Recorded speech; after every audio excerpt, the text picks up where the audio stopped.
যদি আপনার মৌত হয়ে যায়, যুবক তরুণ ভাইয়েরা, রাতের বেলা যে ইউটিউবে ঢুকে নাটক দেখো, সিনেমা দেখো, কানের মধ্যে হেডফোন ঢুকায়া এই যে নাটক সিনেমা গান শোনো, রাতের বেলা যে মেসেঞ্জারে আর হোয়াটসঅ্যাপে কথা বলতেছো, ওই অবস্থায় মৌত হয়ে যেতে পারে কিনা?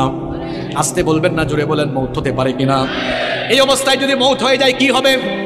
মুসলিম শরীফে নবীজি বলেছেন, ইউবাসু কুল্লু আবদিন আলা মা মাতা আলাইহি, মানুষ যে অবস্থায় মারা যাবে ওই অবস্থায় তাকে কিয়ামতের দিন কবর থেকে উঠাবেন কে?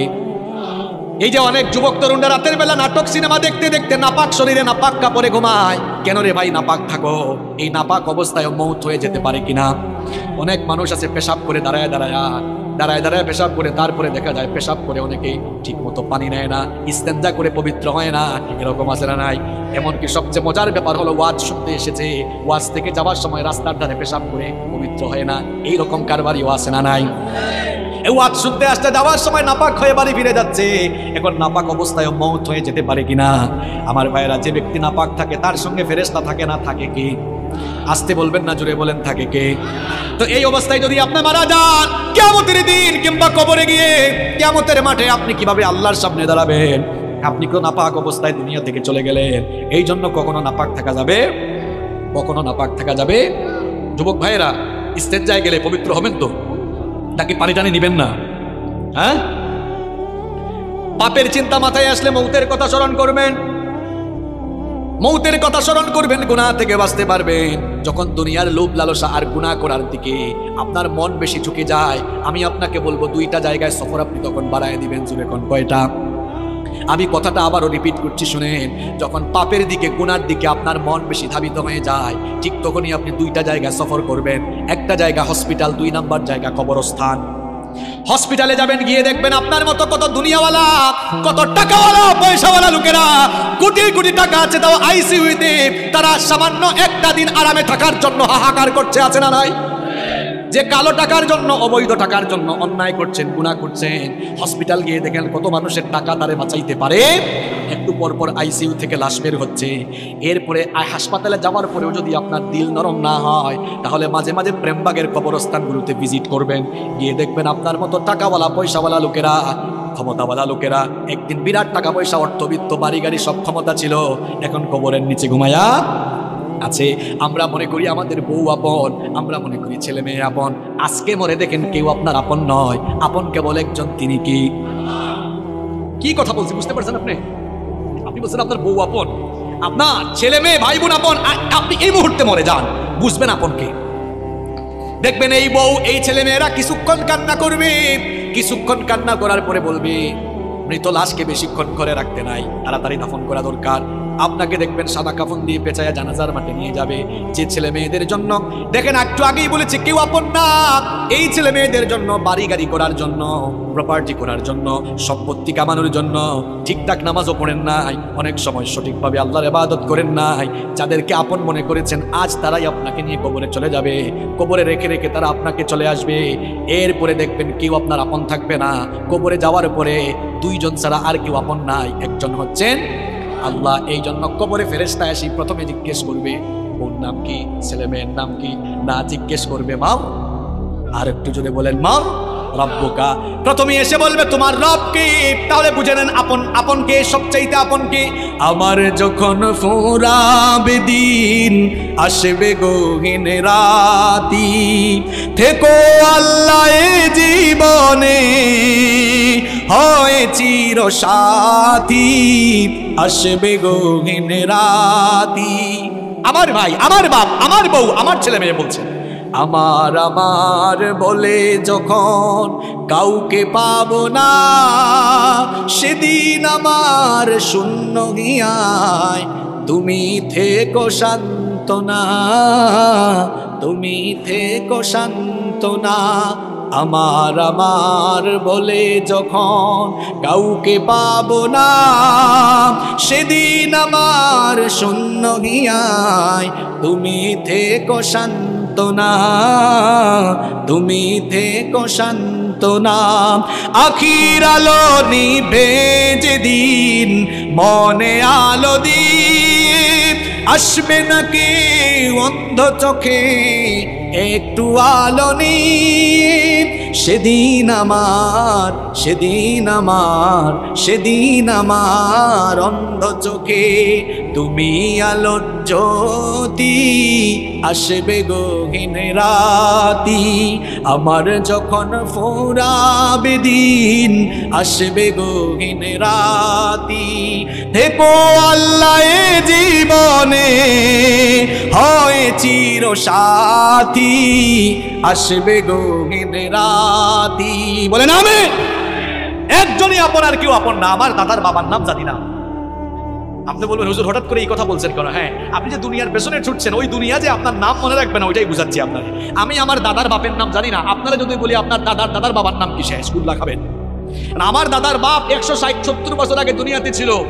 এখন 160-70 বছরের ব্যবধানে তার পরবর্তী প্রজন্ম তার নাম ভুলে গেল। ঠিক একই পরিণতি আমার আপনার হবে। কিসের পেছনে ছুটছেন আপনি? আপনার পরবর্তী প্রজন্ম দোয়া করা দূরের কথা, আপনার নামও মনে রাখবে না এরা। আপনার 6-7 পুরুষ আগে কারা কারা দুনিয়ায় ছিল, নসবনামা, আপনি কি সবার নাম বলতে পারবেন? 2-1 বলতে পারলেও সবাই পারবে। তার জন্য কি করছেন? এত গুনাহ করছেন, পাপ করছেন। এই ছেলে মেয়ে, জায়গা সম্পদ, বাড়ি গাড়ি, আরে ভাই বাড়ির জায়গায় থাকবে, বাড়িওয়ালা থাকবে। চোখেরই পলকে তুমি হতে পারো লাশ, চিরতরে বন্ধ হবে তোমারই নিঃশ্বাস। চোখের পলকে আপনি লাশ হতে পারেন। আশেপাশে বাজার আছে না? বাজারের নাম কি? ওই বসুন্ধিয়া বাজারে হয়তো আপনার কাফনের কাপড় বরাদ্দ হয়ে গেছে, চলে এসেছে, আপনি নিজেও জানেন না। আপনি ঘরে বসে এখন গোটা পৃথিবীর খবর নিতে পারবেন। ঘরে বসে গোটা পৃথিবীর খবর নিতে পারলেও কার জন্য কাফনের কাপড় রেডি, কেউ এই খবর জানে না। যুবকরা বলবে হুজুর আমরা জোয়ান, আমরা বাঁচবো আরো। আরে ভাই, তোমার মতো কত যুবক রাতের বেলা বাড়িতে ঘুমায়, সকালবেলা তার লাশ বের হয়। Keep in your mind, there is no serial of death. মৃত্যুর কোনো সিরিয়াল নাই। পৃথিবীতে আসার সিরিয়াল আছে, পৃথিবীতে আসার সিরিয়াল আছে, যাওয়ার কোনো সিরিয়াল নাই। দেখা যায় আসার সময় সবার আগে দাদা, তারপরে বাবা, এরপরে ছেলে, তারপর দাদার ঘরে নাতি। আসার সুন্দর সিরিয়াল আছে, যাওয়ার কোনো সিরিয়াল নাই। মাঝে মাঝে সিরিয়াল ব্রেক হয়ে দেখা যায় নাতির লাশ দাদা কবরে নামায়, অথবা ছেলের লাশ বাবা কবরে নামায়। যে কেউ যে কোনো সময় চলে যেতে পারে, কোনো ঠিক ঠিকানা নাই। কি কারণে আমাকে আপনাকে দুনিয়াতে পাঠানো হলো? কেন আমাদেরকে পয়দা করে দুনিয়াতে আল্লাহ পাঠালেন? কোরআনুল কারীমের 51 নম্বর সূরা সূরাতুয যারিয়াতের 56 নম্বর আয়াতের মাধ্যমে রব্বুল আলামিন আমাদেরকে সেই কথা জানিয়ে দিলেন, ওয়ামা খালাকাতুল জিন্না ওয়াল ইনসা ইল্লা লিয়াবুদুন। I didn't create the jinn kind and mankind except my worship. আল্লাহ তাআলা বলছেন, আমি পৃথিবীতে জিন আর মানব জাতিকে আমার গোলামি ছাড়া, আমার দাসত্ব ছাড়া অন্য কিছুর জন্য সৃষ্টি করি নাই। আমাদেরকে যার গোলামির জন্য সৃষ্টি করা হয়েছে তিনি কে? অনেকে বলে না, কই হুজুর এত টাকা পয়সার মালিক, গোলাম পরিচয় দেই কেমনে? আপনি শুধু গোলাম নন, গোলামের ঘরের গোলাম, বান্দির ঘরের গোলাম। আপনার বাপ দাদা পূর্বপুরুষ 14 গোষ্ঠী আল্লাহর গোলাম।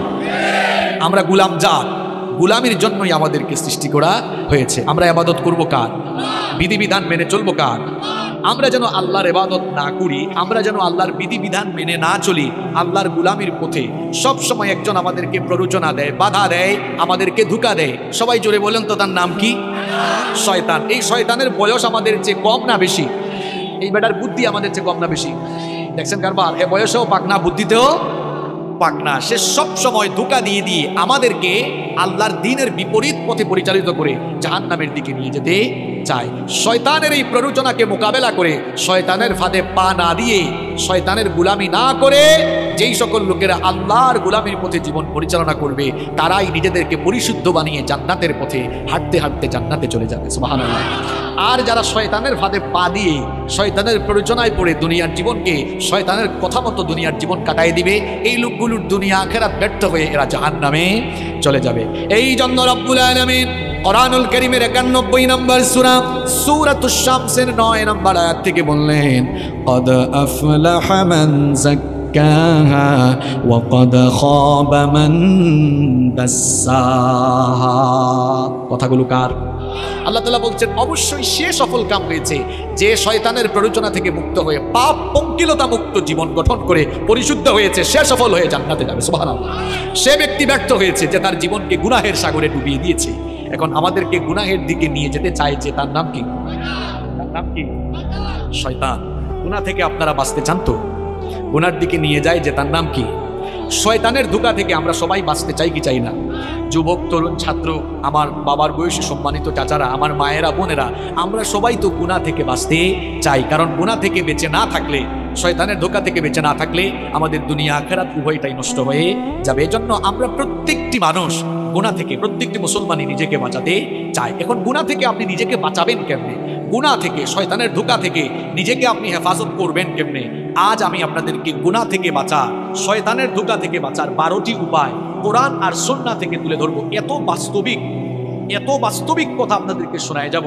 এই 12টি পয়েন্ট আপনারা যদি মুখস্থ করে যেতে পারেন, আর এই 12টি আমল যদি প্রত্যেকটি ভাই শুরু করে দিতে পারেন, ইনশাআল্লাহ গুনাহমুক্ত জীবন সাজিয়ে আমরা জান্নাতে যাব। বলেন ইনশাআল্লাহ। প্রিয় ভাইরা, আপনাদেরকে যে কাজটা করতে হবে, এই 12টা পয়েন্ট সবাইকে একদম মুখস্থ করে তারপর বাড়ি যাওয়া লাগবে। পারবেন না ইনশাআল্লাহ? মাত্র 12টা কথা, খুব সহজ কথা বলবো, আপনারা সবাই মুখস্থ করে বাড়ি যেতে পারবেন না ইনশাআল্লাহ? পারবেন তো ইনশাআল্লাহ? তাইলে আমরা গুনাহ থেকে বাঁচবো কিভাবে, শয়তানের ধোঁকা থেকে বাঁচবো কিভাবে? গুনাহ থেকে বাঁচার, শয়তানের ধোঁকা থেকে বাঁচার কয়টা উপায় বলবো? সবাই বলেন কয়টি? 12টি। দেখেন, শুরু করছি। নাম্বার 1, 1 নাম্বার, গুনার দিকে নেয় যে তার নাম শয়তান, ওই শয়তানের ওয়াসওয়াসা থেকে পানাহ চাইতে হবে কার কাছে? 1 নাম্বার আমল শিখাই যাচ্ছি, যখন গুনাহের চিন্তা, পাপের চিন্তা মাথায় আসবে, সাথে সাথে ওই শয়তানের খপ্পর থেকে নিজেকে বাঁচানোর জন্য সাথে সাথে আশ্রয় চাইতে হবে কার কাছে?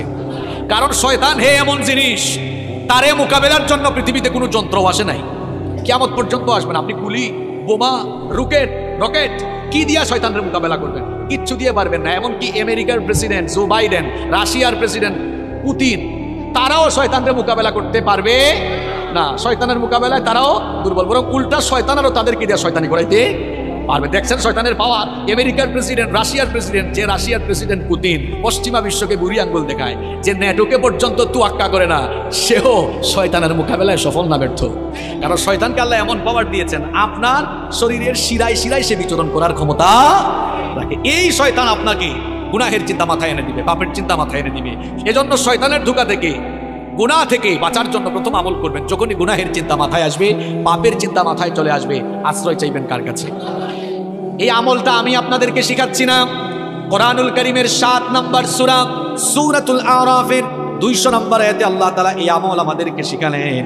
আল্লাহ তাআলা বললেন, ওয়া ইম্মা ইয়ানজাগান্নাকা মিনাশ শাইতানি নাযগুন ফাস্তাইয বিল্লাহ ইন্নাহু সামিউন আলীম। আল্লাহ তাআলা বলছেন, আর শয়তানের প্ররোচনা যখন তোমাকে প্ররোচিত করবে, সাথে সাথে তুমি আল্লাহর কাছে আশ্রয় চাও। প্রশ্ন হলো, আল্লাহর কাছে আমরা আশ্রয় চাইবো কিভাবে?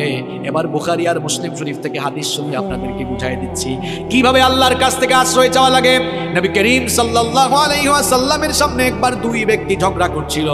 2 জন ঝগড়া করার এক পর্যায়ে একজন আরেকজনকে অশ্রাব্য ভাষায় গালিগালাজ শুরু করে দিল। এদের মধ্যে একজন নিজের রাগকে কন্ট্রোল করতে না পেরে হিতাহিত জ্ঞান হারিয়ে যা মন চায় তাই বলা শুরু করলো। লোকটার চেহারা পর্যন্ত লাল হয়ে গেল। নবীজি লোকটাকে, আল্লাহ নবী লোকটাকে দেখে বললেন, ইন্নী লা আ'লামু কালিমাতান লাউ ক্বালাহা লাযাহাবা আনহু মা ইয়াজিদ।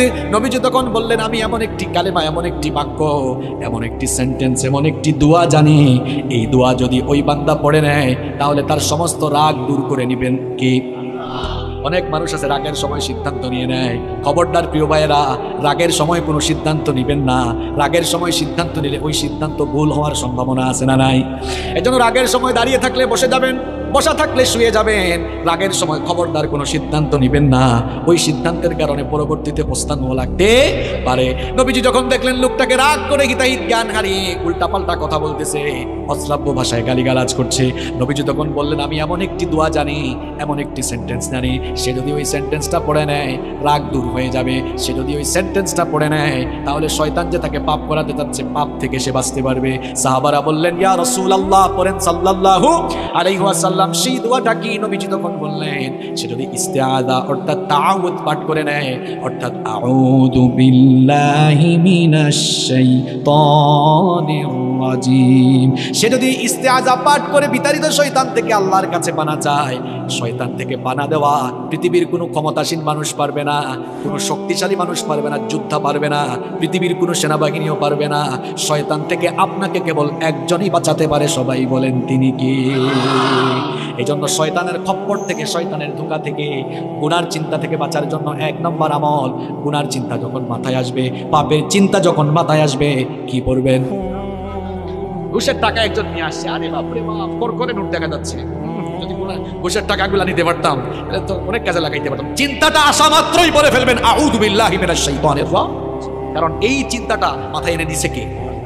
সুদের টাকা, সুদি কারবার করতে মন চায়, সুদি কারবার করলে ঘরে বসে বসে মাল বাড়ানো যাবে, এই চিন্তা মাথায় এসেছে, মনে করবেন শয়তান এই চিন্তা মাথায় নিয়ে এসেছে। আশ্রয় চাইবেন কার কাছে? আশ্রয় চাইবেন কার কাছে? যুবকরা ফেসবুক চালাও, ফেসবুকে ইউটিউবে ভিডিও দেখছো, হয়তো তাফসীর শুনছো, নিচেই দেখা যাচ্ছে একটা গানের ভিডিও, নিচেই দেখা যাচ্ছে কিসের ভিডিও? গানের ভিডিও। ওইটা দেখার আগে আউযু বিল্লাহি মিনাশ শাইতানির রাজিম বলে ওখান থেকে বের হয়ে যেতাম, ঠিক কিনা? গুনাহ থেকে নিজেকে, পাপ থেকে বাঁচিয়ে রাখবেন কেমনে? শুনে যান। 1 নম্বর আমল শিখলাম, গুনাহ থেকে বাঁচার জন্য গুনার চিন্তা মাথায় আসলেই যার কাছে আশ্রয় চাইবো, সবাই আওয়াজ করে বলেন তিনি কি? 2 নম্বর আমল, গুনাহ থেকে বাঁচার জন্য, পাপ থেকে বাঁচার জন্য গুনাহের চিন্তা মাথায় আসলেই একজনের কথা দিলে স্মরণ করবেন, একজনকে ভয় করবেন সাথে সাথে, তিনি কি? তিনি কে? কোরআনুল কারীমের 7 নম্বর সূরা সূরাতুল আরাফের 201 নম্বর আয়াতে আল্লাহ তাআলা বলছেন, ইন্নাল্লাযীনা তাকাউ ইযা মাসসাহুম তাইফুম মিনাশ শাইতানি তাযাক্কারু ফাইযা হুম মুবসিরুন। আল্লাহ তাআলা বলছেন, নিশ্চয়ই যারা তাকওয়া অবলম্বন করে, নিশ্চয়ই যারা আল্লাহকে ভয় করে, শয়তানের প্ররোচনা যখন তাদেরকে স্পর্শ করে, শয়তান যখনই তাদেরকে ধোঁকা দিতে চায়, তখন তারা গুনাহ থেকে বাঁচার জন্য একজনের কথা স্মরণ করে, একজনের কথা স্মরণ করে, তাকেই ভয় করে, তিনি কি? যাদের হৃদয়ে আছে আল্লাহর ভয়, তারা কভু পথ ভুলে যায় না। আল্লাহর প্রেম ছাড়া এই দুনিয়ায় কারো কাছে কোনো কিছু চাই না, কারো কাছে কোনো কিছু চাই না। আল্লাহর ভয় যার অন্তরে আছে, সে কখনো বিপদগামী হতে পারে। গুনাহ থেকে আপনি বাঁচতে পারবেন, পাপ থেকে আপনি বাঁচতে পারবেন। 2 নম্বর আমল আপনাকে শেখাচ্ছি, যখনই গুনাহের চিন্তা মাথায় আসবে, সঙ্গে সঙ্গে একজনের কথা স্মরণ করে ফেলবেন, একজনকে আপনি ভয় করে ফেলবেন, সবাই বলেন তিনি কি? এই একটা জিনিস, আল্লাহর ভয় যদি মানুষের অন্তরে থাকে, ওই মানুষকে দিয়ে কেউ কখনো কোনো পাপের কাজ, গুনাহের কাজ করাতে পারবে না। একটা ঘটনা আমার মনে পড়ে গেল, বলবো। সুনানে বাইহাকির ভেতরে হাদিস বর্ণিত হয়েছে, খুব মন দিয়ে ঘটনাটা শুনেন আমার বাবারা, প্রিয় ভাইয়েরা, খুব মন দিয়ে ঘটনাটা শুনেন। আব্দুল্লাহ ইবনে ওমর রাদিয়াল্লাহু আনহু, তিনি একবার তার সঙ্গী সাথীদেরকে নিয়ে এক সফরে বের হলেন। দুপুরের খাবারের সময় যখন হয়ে গেল, তারা তখন খাবার গ্রহণের জন্য দস্তরখানা বিছালেন। যখনই তারা খাবার খেতে যাবেন, ঠিক তখনই লক্ষ্য করলেন তাদের পাশ দিয়ে এক রাখাল হেঁটে যাচ্ছে। আব্দুল্লাহ ইবনে ওমর রাদিয়াল্লাহু আনহু তাকে বললেন, হে রাখাল ভাই, আমরা দুপুরের খাবার গ্রহণের জন্য বসেছি, তুমিও আসো, আমাদের সাথে খাবার খাও, খাবার গ্রহণ করো। রাখাল ছেলেটি তখন বলল, ও মুসাফির ভাই, আমাকে খাবারের দাওয়াত দিয়েছেন, আমি খুশি হয়েছি, কৃতজ্ঞতা জানাচ্ছি, কিন্তু আপনাদের সাথে আমি তো খাবার খেতে পারবো না। আব্দুল্লাহ ইবনে ওমর রাদিয়াল্লাহু আনহু তাকে বললেন, কি কারণে তুমি আমাদের সাথে খাবার খেতে পারবে না? রাখাল তখন বলল, আমি রোজা রেখেছি, এই জন্য তোমাদের সাথে খাবার খেতে পারবো না। আব্দুল্লাহ ইবনে ওমর রাদিয়াল্লাহু আনহু তাকে বললেন, এখন তো রমজান মাস নয়, তাহলে নিশ্চয়ই তুমি নফল রোজা রেখেছো। এই দুধু মরুভূমিতে, যারা সৌদি আরব বা আরব দেশে থাকেন তারা দেখেছেন মরুভূমির আবহাওয়া কেমন। তিনি বলছেন, এই রুক্ষ মরুভূমিতে বিশাল পশুর পাল নিয়ে তুমি এই মরুভূমিতে এসেছো, তুমি রাখাল মানুষ, সবসময় হয়তো ভালো খাবার দাবার পাও না, আর এই প্রচন্ড গরম তাপমাত্রায় খুব কষ্ট হচ্ছে তোমার, আসো আমাদের সাথে খাবার খাও, আমাদের সাথে ভালো আইটেমের খাবার আছে, নফল রোজা ভাঙলে তো কোনো অসুবিধা হবে না। ওই রাখাল তখন বলল, মুসাফির, তোমার কথায় তো আমি নফল রোজা হলেও ভাঙতে পারি না, কারণ আমি তো ওই শূন্য দিনের জন্য আমল করে যাচ্ছি, যেদিন মানুষের আমল ছাড়া আর কিছুই কাজে লাগবে না। সুবহানাল্লাহ পড়ে বলিয়েন, কিন্তু কথাগুলো বুঝেন আগে। আব্দুল্লাহ ইবনে ওমর রাদিয়াল্লাহু আনহু মনে মনে ভাবলেন, লোকটার অন্তরে মনে হয় পরহেজগারিতা আছে। চিন্তা করলেন, এরে এমনি এমনি ছাড়া যায় না, পরীক্ষা করে তারপরে তার ভেতরে কত পরহেজগারিতা আছে এটা দেখে তারপরে আজকে আমি তারে ছাড়বো। তিনি বললেন, ঠিক আছে, খাইও না, আমার কাছে আসো। কাছে আসার পর জিজ্ঞেস করলেন, এই যে বিরাট পশুর পাল নিয়ে মরুভূমিতে এসেছো, এই পশুপালের মালিক কে? রাখাল বলল, এগুলোর মালিক আমি নই, আমি একজনের গোলাম, আমি তার পশুপাল মরুভূমিতে চড়াই। এবার আব্দুল্লাহ ইবনে ওমর রাদিয়াল্লাহু আনহু রাখালকে পরীক্ষা করার জন্য একটা অপশন পেয়ে গেলেন। তিনি বললেন, ও রাখাল ভাই শোনো, এই পশুর পাল থেকে একটা ছাগল বা মেষ আমার কাছে তুমি বিক্রি করে দাও, আমি তোমাকে নগদ টাকা দিব। তুমি তো রোজাদার মানুষ, আমার সাথে খাবার খেলে না, ওই পশুটা জবাই করে কিছু মাংস আমি তোমাকে হাদিয়া দিব, তোমাকে নগদ টাকা দিব, পাশাপাশি তোমাকে মাংস হাদিয়া দিব। রাখাল তখন বলল, মুসাফির আমি তো তোমাকে আগেই বলেছি এই পশুপালের মালিক আমি নই, তোমার কাছে বিক্রি করলে আমার মালিকের কাছে গিয়ে আমি কি জবাব দিব? আব্দুল্লাহ ইবনে ওমর রাদিয়াল্লাহু আনহু তাকে পরীক্ষা করছেন, পরীক্ষা করার উদ্দেশ্যেই সবগুলো কথা বলতেছেন। তিনি বললেন, শোনো, এই রকম বিরাট পশুর পাল নিয়ে মরুভূমিতে আসলে পশুপালের উপরে বাঘের আক্রমণ হতে পারে, এটা সবার জানা কথা। তুমি যদি তোমার মালিককে গিয়ে বলো বাঘের আক্রমণে একটা ছাগল বা একটা মেষ বাঘ খেয়ে ফেলেছে, তোমার মালিক কিছুই মনে করবে না, একদিকে তারেও বুঝ দিতে পারবা, অন্যদিকে আমার কাছে বিক্রি করলে নগদ টাকা আর কিছু মাংস হাদিয়া পাবা, সুতরাং নগদেই লাভ তুমি হাতছাড়া করো না। রাখাল, সে রাখাল এবং গরিব মানুষ হলেও জবাবটা কি দিল শুনে, সে তখন বলল, মুসাফির কি বোকার মতো কথা বলছো তুমি, আমি হয়তো মিথ্যা বলে ধোঁকাবাজি করে আমার মালিককে গিয়ে যে কোনো কায়দায় আমি বুঝ দিয়ে ফেলতে পারবো, কিন্তু তোমার কাছে প্রশ্ন হচ্ছে আইন আল্লাহ, আমার আল্লাহ কোথায়? আমার মালিকের মালিক তোমার মালিক, আমার মালিক বিশ্বজাহানের মালিক, সেই আল্লাহ তাআলাকে ধোঁকা দেওয়া তো কারো দ্বারা সম্ভব হবে না। ঠিক বুঝলেন না? কেন কি বুঝলেন? দেখছেন, অন্তরে আল্লাহর ভয় থাকলে কেউ জোর করে কখনো তাকে দিয়া খারাপ কাজ করাতে পারবে না। আমি তো বলি, কারো অন্তরে আল্লাহর ভয় থাকলে এরে আপনি গাছের সাথে পাঁচটা পিটানো যদি বলেন যাই খারাপ কাজ করছে মরে যাবে, তাও আল্লাহর ভয়ে গুনাহের কাজ করবে না। শুধু পুলিশ দিয়া পিটাইয়া মানুষ ভালো বানানো যায় না। মাঝে মাঝে দেখা যায় জেলখানায় ঢুকার পরে দাগি দাগি আসামি জামিন দিয়ে বের হয়ে প্রমোশন নিয়ে বড় বড় ডাকাত হয়ে যায়। শুধু পিটাইয়া মানুষ ভালো বানাইতে পারবেন না, মানুষের কলিজার ভেতরে আল্লাহর ভয় ঢুকায় দেন, দেখবেন এই মানুষগুলো আল্লাহর ওলি হয়ে যাবে। গুনাহ থেকে বাঁচতে হলে আল্লাহর ভয় কলিজায় ঢুকাতে হবে। যার কলিজায় আল্লাহর ভয় আছে ওই যুবক কখনো ফোন হাতে নিয়ে অশ্লীল ভিডিও দেখবে না। যার কলিজায় আল্লাহর ভয় আছে মিথ্যা বলবে না। যার কলিজায় ভয় আছে জনগণের সম্পদ মেরে খাবে না, মানুষের হক নষ্ট করবে না। যার কলিজায় ভয় আছে ইসলামের বিরুদ্ধে কথা বলবে না। যার কলিজায় আল্লাহর ভয় নাই সে যা মন চায় তাই করতে পারবে। এমনকি কেউ ব্যবসায়ী হলে আল্লাহর ভয় থাকলে কখনো মানুষের সঙ্গে ধোঁকা দিবে না। দেখেন আল্লাহর ভয়টা কি জিনিস, এই ঘটনাটা আপনারা সবাই জানেন, তাও আমি 30 সেকেন্ডে বলছি জাস্ট বুঝাবার জন্য। ওমর রাদিয়াল্লাহু আনহু আপনারা জানেন তিনি অর্ধ পৃথিবী শাসন করেছেন। রাতের বেলা ঘুমাতেন। অর্ধ পৃথিবীর শাসন করতে হয়, রাতের ঘুম হারাম। জিজ্ঞেস করা হলো রাতে ঘুমান না কেন? তিনি বলেন আমি রাতের বেলা ঘুমাবো, আর জনগণ যদি কষ্ট পায় এই কষ্টগুলোই কিয়ামতের দিন আমার জাহান্নামে যাওয়ার কারণ হয়ে যেতে পারে। আর আমরা ছোট ছোট চেয়ারের মালিক হয়ে যে গিয়ার বাড়ায় দেই মাঝে মাঝে, আমাদের অবস্থা হয়ে যায় এমন যে যখন চেয়ারে সে উঠে যায় গিয়ারে। আপনার চেয়ারের গিয়ার একটু কমায় রেখেন, আর গিয়ার যদি উঠানো ইসলামের পক্ষে উঠাইন লাভ হবে। যেমন আমিও এখন গিয়ারে, কারণ আমি চেয়ারে, তবে আমার গিয়ার কোরআন হাদিসের পক্ষে, ইসলামের পক্ষে আছে। আর চেয়ারে বসে গিয়ার যদি ইসলামের বিরুদ্ধে নেন, মনে রাখবেন চেয়ারে বসাইছেন যিনি, জনগণের সুতার বাড়ি খাওয়াইয়া বেইজ্জত করে নামাইতে পারেন তিনি। এজন্য চেয়ারের নামে আল্লাহ কোরআনে আয়াত দিয়েছেন, আয়াতুল, কথা বলেন না কেন, আয়াতুল কুরসি। হোয়াটস দ্য মিনিং অফ কুরসি? What do you mean by কুরসি? কুরসি বলতে আপনি কি বুঝেন? কুরসি ইটস অ্যান আরাবিক ওয়ার্ড, এটা আরবি শব্দ। এর বাংলা অর্থ হচ্ছে গদি, সিংহাসন। ইংরেজিতে আমরা এটাকে বলি চেয়ার। আল্লাহ তাআলা কোরআনের 6236টা আয়াতের মধ্যে চেয়ারের আয়াতকে সবচেয়ে ফজিলতের আয়াত বানিয়েছেন, যাতে চেয়ারওয়ালা লোকেরা চেয়ারে বসে চেয়ারের অপব্যবহার করে মানুষের উপরে জুলুম না করে। এই জন্য আল্লাহ তাআলা ওই চেয়ারের আয়াতে, আয়াতুল কুরসির ভেতরে তার নিজের সফরানটি, সার্বভৌম ক্ষমতার পরিচয় দিয়ে তামাম দুনিয়ার চেয়ারওয়ালা লোকদেরকে সাবধান করে দিয়েছে। ওই আয়াত ভালো করে পড়বেন, আল্লাহ আমাদের বুঝার তৌফিক দান করেন। তো ওমর রাদিয়াল্লাহু আনহু রাতের বেলা ঘুমাইতেন না। একদিন শেষ রাতে দেখলেন এক বাড়িতে আলো জ্বলতেছে, কথাবার্তাও শোনা যাচ্ছে। একটু কান পাতলেন। স্বাভাবিক অবস্থায় কান পেতে কিছু শোনা জায়েজ নয়, তবে দায়িত্বশীল ব্যক্তির জন্য সেটা জায়েজ আছে। তিনি শুনলেন এক মা তার মেয়েকে বলছে যে, মেয়ে, বেটি উঠ, আমি উটনির দুধ দোহন করে এনেছি, দুধ তো কম পেয়েছি, পানি মিশা, দুধের পরিমাণও বাড়বে, লাভের পরিমাণও বাড়বে। মেয়ে বলল, মা গো, এটা তো অন্যায় কাজ, খাদ্যদ্রব্যে ভেজাল দেওয়া এটা ঠিক নয়। তাছাড়া আমাদের প্রেসিডেন্ট আমিরুল মুমিনিন ওমর রাদিয়াল্লাহু আনহু তিনি তো রাষ্ট্রীয় নিষেধাজ্ঞা জারি করে দিয়েছেন যে খাদ্যে কোনো ভেজাল দেওয়া যাবে না। মা বলল, বেটি এ তো বোকা কেন তুই? ওমর তো এই আদেশ দিয়া সে তার বাড়িতে ঘুমায়, সে কি আমাদের মা মেয়ের কারবার দেখে? অথচ ওমর রাদিয়াল্লাহু আনহু দেয়ালের পাশে সব শুনে। আর মেয়ের কলিজায় আল্লাহর ভয় কেমন দেখেন। মেয়ে বলল, মা গো, তিনি না হয় ঘুমাচ্ছেন, কিন্তু উনার রব, তোমার রব, আমার রব, তিনি কি রাতের বেলা ঘুমায় থাকেন নাকি? উনার তো কোনো তন্দ্রা নাই, ঘুম নাই, তিনি সব দেখেন কিনা। দেখেছেন আল্লাহর ভয়? এই একটা জিনিস আপনার অন্তরে থাকলে, পাপের চিন্তা মাথায় এসেছে, জনগণের হক মাইরা খাওয়ার চিন্তা মাথায় এসেছে, সাথে সাথে কলিজায় আল্লাহর ভয় ঢুকান মিয়া। পাপ থেকে গুনাহ থেকে বাঁচতে পারবেন। 2 নাম্বার আমল শিখালাম, পাপের চিন্তা গুনাহের চিন্তা মাথায় আসা মাত্রই,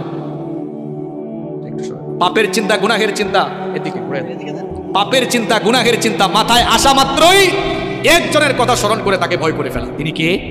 তিনি কে? কয়টা পয়েন্ট বললাম? 1 নাম্বার কি করবেন? গুনার চিন্তা মাথায় আসলে কি করবেন? 2 নাম্বার কাকে ভয় করবেন? নাম্বার 3 নাম্বার গুনাহের চিন্তা মাথায় আসলেই একটা জিনিসের কথা মনে করবেন, সেটার নাম মৃত্যু। সেটার নাম, জোরে বলেন, সেটার নাম কি? আপনি যে গুনাহ করছেন, ওই গুনাহ করা অবস্থায় যদি আপনার মৌত হয়ে যায়। যুবক তরুণ ভাইয়েরা, রাতের বেলা যে ইউটিউবে ঢুকে নাটক দেখো, সিনেমা দেখো, কানের মধ্যে হেডফোন ঢুকায়া এই যে নাটক সিনেমা গান শোনো, রাতের বেলা যে মেসেঞ্জারে আর হোয়াটসঅ্যাপে কথা বলতেছো, ওই অবস্থায় মৌত হয়ে যেতে পারে কিনা? আসতে বলবেন না, জোরে বলেন, মৌত হতে পারে কিনা? এই অবস্থায় যদি মৌত হয়ে যায় কি হবে? মুসলিম শরীফে নবীজি বলেছেন, ইউবাসু কুল্লু আবদিন আলা মা মাতা আলাইহি, মানুষ যে অবস্থায় মারা যাবে ওই অবস্থায় তাকে কিয়ামতের দিন কবর থেকে উঠাবেন কে? এই যে অনেক যুবক তরুণরা রাতের বেলা নাটক সিনেমা দেখতে দেখতে নাপাক শরীরে নাপাক কাপড়ে ঘুমায়। কেন রে ভাই নাপাক থাকো? এই নাপাক অবস্থায় মৌত হয়ে যেতে পারে কিনা? অনেক মানুষ আছে পেশাব করে দাঁড়ায় দাঁড়ায় পেশাব করে, তারপরে দেখা যায় পেশাব করে অনেকে ঠিক মতো পানি নেয় না, ইস্তেঞ্জা করে পবিত্র হয় না, এরকম আছে না নাই? এমনকি সবচেয়ে মজার ব্যাপার হলো, ওয়াজ শুনতে এসেছে, ওয়াজ থেকে যাওয়ার সময় রাস্তার ধারে পেশাব করে পবিত্র হয় না, এইরকম কারবারিও আছে না নাই? এই ওয়াজ শুনতে আসতে যাওয়ার সময় নাপাক হয়ে বাড়ি ফিরে যাচ্ছে, এখন নাপাক অবস্থায় মৌত হয়ে যেতে পারে কিনা? আমার ভাইয়েরা, যে ব্যক্তি নাপাক থাকে তার সঙ্গে ফেরেশতা থাকে না, থাকে কি? আসতে বলবেন না, জোরে বলেন, থাকে কে? তো এই অবস্থায় যদি আপনি মারা যান, কিয়ামতের দিন কিংবা কবরে গিয়ে কিয়ামতের মাঠে আপনি কিভাবে আল্লাহর সামনে দাঁড়াবেন? আপনি তো নাপাক অবস্থায় দুনিয়া থেকে চলে গেলেন। এই জন্য কখনো নাপাক থাকা যাবে, কখনো নাপাক থাকা যাবে। যুবক ভাইয়েরা, ইস্তেঞ্জায় গেলে পবিত্র হবেন তো, নাকি পানি টানি নিবেন না? হ্যাঁ, পাপের চিন্তা মাথায় আসলে মৌতের কথা স্মরণ করবেন, মৌতের কথা স্মরণ করবেন, গুনাহ থেকে বাঁচতে পারবেন। যখন দুনিয়ার লোভ লালসা আর গুনাহ করার দিকে আপনার মন বেশি ঝুঁকে যায়, আমি আপনাকে বলবো 2টা জায়গায় সফর আপনি তখন বাড়ায় দিবেন। জুড়ে কোন কয়টা? আমি কথাটা আবারও রিপিট করছি, শুনেন। যখন পাপের দিকে গুনার দিকে আপনার মন বেশি ধাবিত হয়ে যায়, ঠিক তখনই আপনি 2টা জায়গায় সফর করবেন। একটা জায়গা হসপিটাল, 2 নাম্বার জায়গা কবরস্থান। হসপিটালে যাবেন, গিয়ে দেখবেন আপনার মতো কত দুনিয়াওয়ালা, কত টাকাওয়ালা, পয়সাওয়ালা লোকেরা, কোটি কোটি টাকা আছে, তাও আইসিইউতে তারা সামান্য একটা দিন আরামে থাকার জন্য হাহাকার করছে, আছে না নাই? যে কালো টাকার জন্য, অবৈধ টাকার জন্য অন্যায় করছেন, গুনাহ করছেন, হসপিটাল গিয়ে দেখেন কত মানুষের টাকা তারে বাঁচাইতে পারে। একটু পর পর আইসিইউ থেকে লাশ বের হচ্ছে। এরপরে হাসপাতালে যাওয়ার পরেও যদি আপনার দিল নরম না হয়, তাহলে মাঝে মাঝে প্রেমবাগের কবরস্থানগুলোতে ভিজিট করবেন, গিয়ে দেখবেন আপনার মতো টাকাওয়ালা, পয়সাওয়ালা লোকেরা, ক্ষমতাওয়ালা লোকেরা, একদিন বিরাট টাকা পয়সা, অর্থবিত্ত, বাড়ি গাড়ি সব ক্ষমতা ছিল, এখন কবরের নিচে ঘুমায়া আছে। আমরা মনে করি আমাদের বউ আপন, আমরা মনে করি ছেলে মেয়ে আপন। আজকে মরে দেখেন কেউ আপনার আপন নয়, আপন কেবল একজন, তিনি কি? কি কথা বলছি বুঝতে পারছেন আপনি? আপনি বলছেন আপনার বউ আপন, আপনার ছেলে মেয়ে ভাই বোন আপন। আপনি এই মুহূর্তে মরে যান, বুঝবেন আপন কে। দেখবেন এই বউ, এই ছেলে মেয়েরা কিছুক্ষণ কান্না করবে, কিছুক্ষণ কান্না করার পরে বলবে, মৃত লাশকে বেশিক্ষণ ঘরে রাখতে নাই, তাড়াতাড়ি দাফন করা দরকার। আপনাকে দেখবেন সাদা কাফন দিয়ে পেঁচায়া জানাজার মাঠে নিয়ে যাবে। যে ছেলে মেয়েদের জন্য, দেখেন একটু আগেই বলেছে কেউ আপন না, এই ছেলে মেয়েদের জন্য, বাড়ি গাড়ি করার জন্য, প্রপার্টি করার জন্য, সম্পত্তি কামানোর জন্য ঠিকঠাক নামাজও পড়েন নাই, অনেক সময় সঠিকভাবে আল্লাহর ইবাদত করেন নাই। যাদেরকে আপন মনে করেছেন, আজ তারাই আপনাকে নিয়ে কবরে চলে যাবে, কবরে রেখে রেখে তারা আপনাকে চলে আসবে। এরপরে দেখবেন কেউ আপনার আপন থাকবে না। কবরে যাওয়ার পরে 2 জন ছাড়া আর কেউ আপন নাই, একজন হচ্ছেন আল্লাহ। এই জন্য কবরে ফেরেশতা এসে প্রথমে জিজ্ঞেস করবে, ওর নাম কি, ছেলে মেয়ের নাম কি, না জিজ্ঞেস করবে মাম, আর একটু জোরে বলেন মাম রব্বুকা। প্রথমে এসে বলবে তোমার রব কে। তাহলে বুঝে নেন আপন, আপন কে, সবচাইতে আপন কে। আমার যখন ফুরাবে দিন, আসবে গহীন রাতি, থেকো আল্লাহ এ জীবনে, হয় চির সাথী, আসবে গহীন রাতি। আমার ভাই, আমার বাপ, আমার বউ, আমার ছেলে মেয়ে বলছে, আমার আমার বলে যখন কাউকে পাবো না, সেদিন আমার শূন্য গিয়ায় তুমি থেকো সান্ত্বনা, তুমি থেকো সান্ত্বনা। আমার আমার বলে যখন কাউকে পাবো না, সেদিন আমার শূন্য গিয়ায় তুমি থেকো সান্ত্বনা, তুমি থেকো সান্ত্বনা। আখির আলো নিভে যেদিন মনে আলো দীপ, আসবে নাকি অন্ধ চোখে একটু আলো নিয়ে।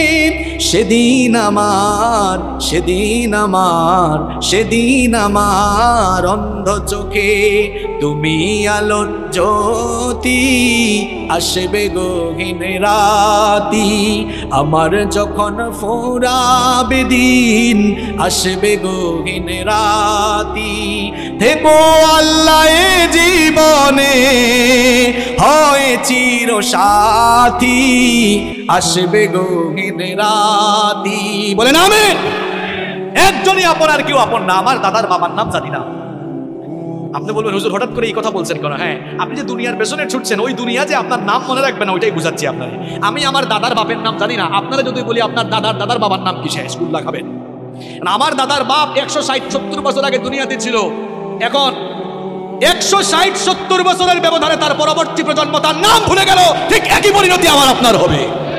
কিসের পেছনে ছুটছেন আপনি? আপনার পরবর্তী প্রজন্ম দোয়া করা দূরের কথা, আপনার নামও মনে রাখবে না।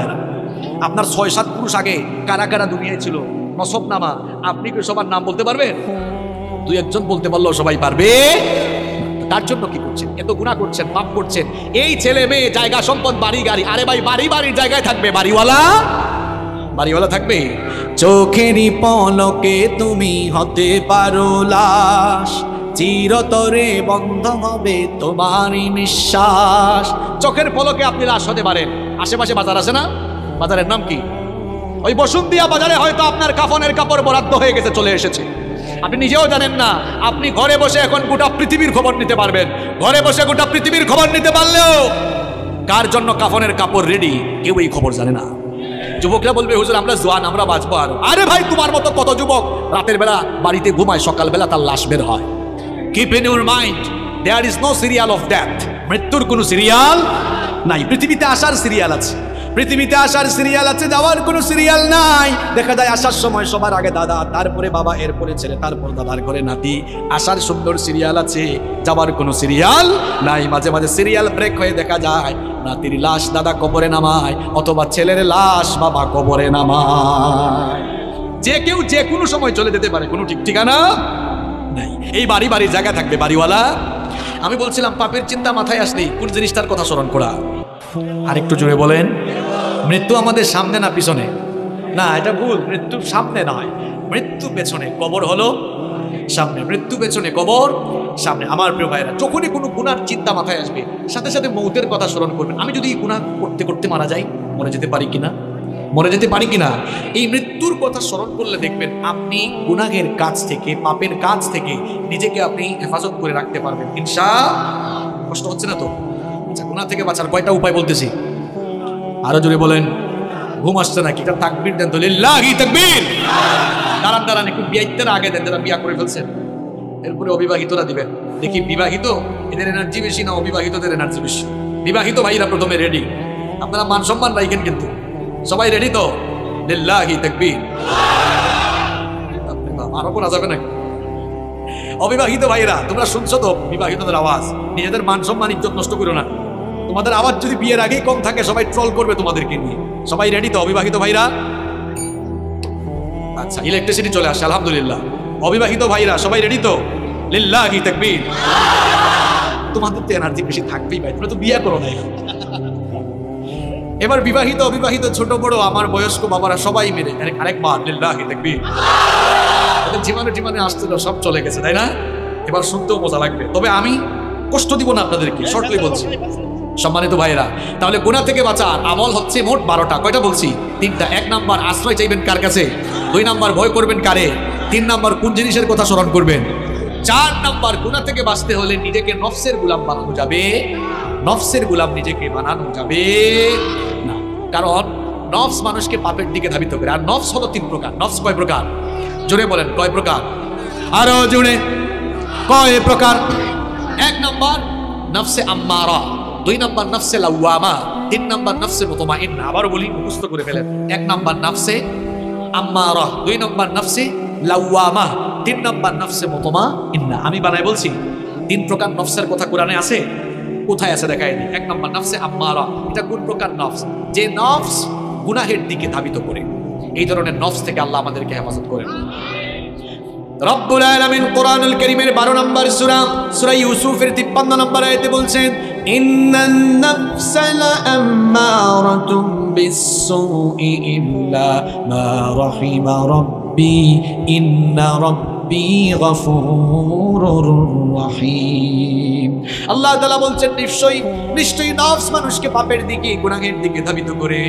তবে সেই ব্যক্তি ছাড়া যার উপরে আল্লাহ দয়া করেন, নফসের গোলামি আপনাকে ছেড়ে দিতে হবে গুনাহ থেকে বাঁচার জন্য।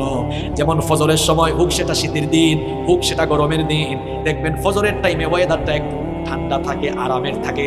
ওই সময় নফস চাইবে, মন চাইবে ঘুমান, আর আল্লাহ চাইবেন বান্দা উঠে নামাজ পড়। বলেন তো নফসের চাওয়াকে প্রাধান্য দিবেন নাকি আল্লাহর চাওয়াকে প্রাধান্য দিবেন? বললেন তো আল্লাহর চাওয়ারে প্রাধান্য দিবেন।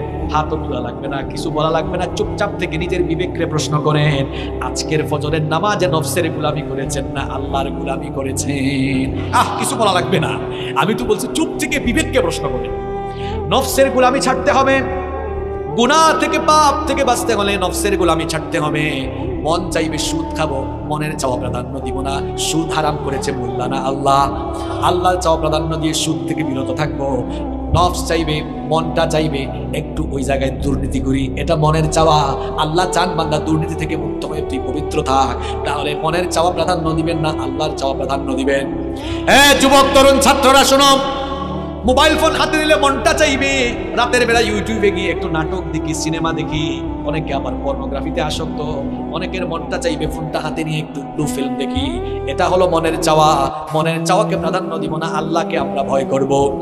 তাহলে গুনাহ থেকে বাঁচার জন্য 4 নম্বর আমল শিখাচ্ছি, নফসের গোলামি থেকে বেঁচে থাকা লাগবে।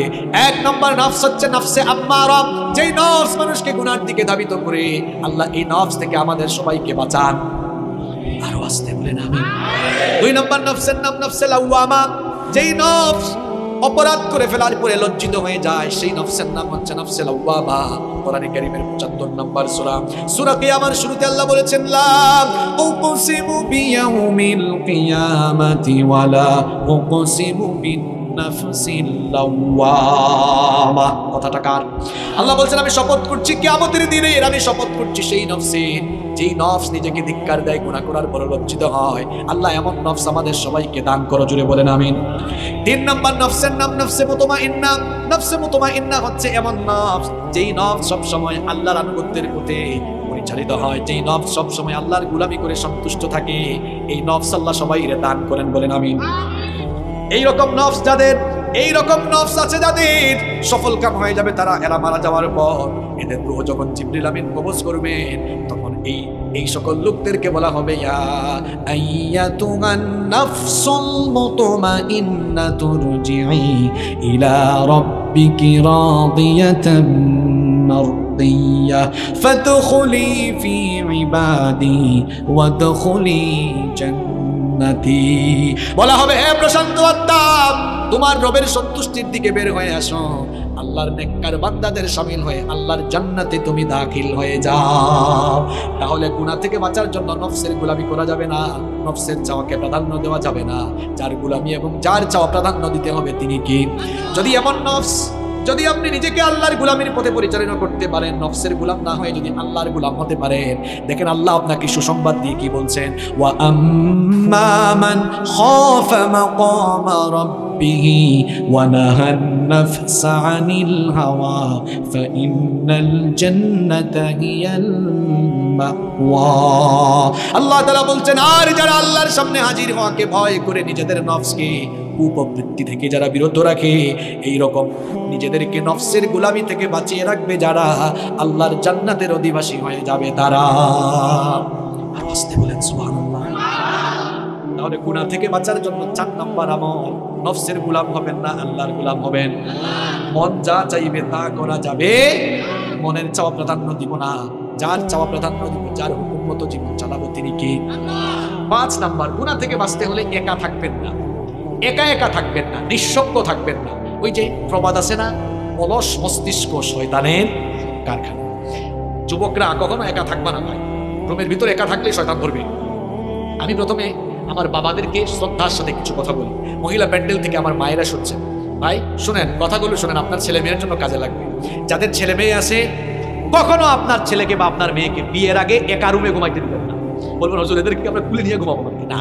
প্রাপ্তবয়স্ক হওয়ার পরে যদি আপনার একাধিক ছেলে মেয়ে থাকে, এক রুমে 2 ছেলের 2টা সিঙ্গেল বেড দেন। কারণ 2 জন এক রুমে থাকলে তখন রাতের বেলা ফোন হাতে থাকলেও একজনের লজ্জায় আরেকজন অবৈধ বা খারাপ পথে যাওয়ার সম্ভাবনা থাকবে না।